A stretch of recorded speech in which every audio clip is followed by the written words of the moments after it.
तेरी आंखों में जितने आंसू आए हैं उससे बहुत ज्यादा रोना पड़ेगा उन्हें। मैं सोच भी नहीं सकती थी कि हफ्सा ऐसी हरकत कर सकती है। हम्माद की कॉल आई थी, उनका बिहेवियर भी काफी अजीब सा था। मुझे अंदाजा नहीं था तुम इस कदर गिरी हुई लड़की हो।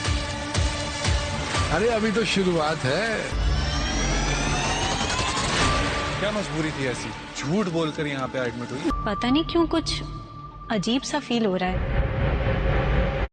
बिल आखिर फरासत ने जो करना था वो कर ही लिया। उसने इस तरह से सारा प्लान किया कि सब लोगों को यकीन हो गया है कि जो हफ्सा है उसने कोई गलत काम ही किया है।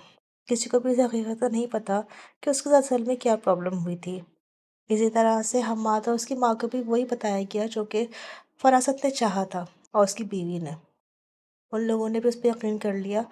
और फिर जब वो हफ्सा को कॉल करता है तो हफ्सा भी ये बात सोचती है कि मुझे कोई अजीब सी बेचैनी हो रही है।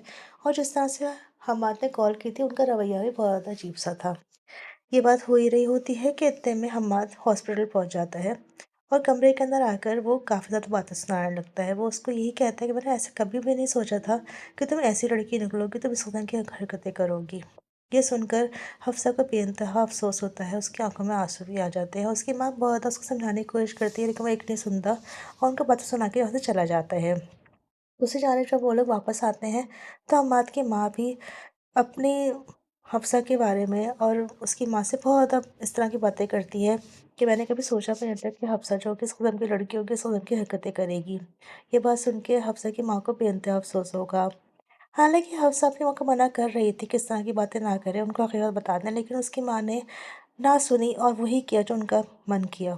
और उसी का खुमियाजा ये है कि आज वो सब कुछ होते हुए एक मासूम लड़की की ज़िंदगी बर्बाद हो गई है। लेकिन इसका सारा का सारा कसूर फरासत का है।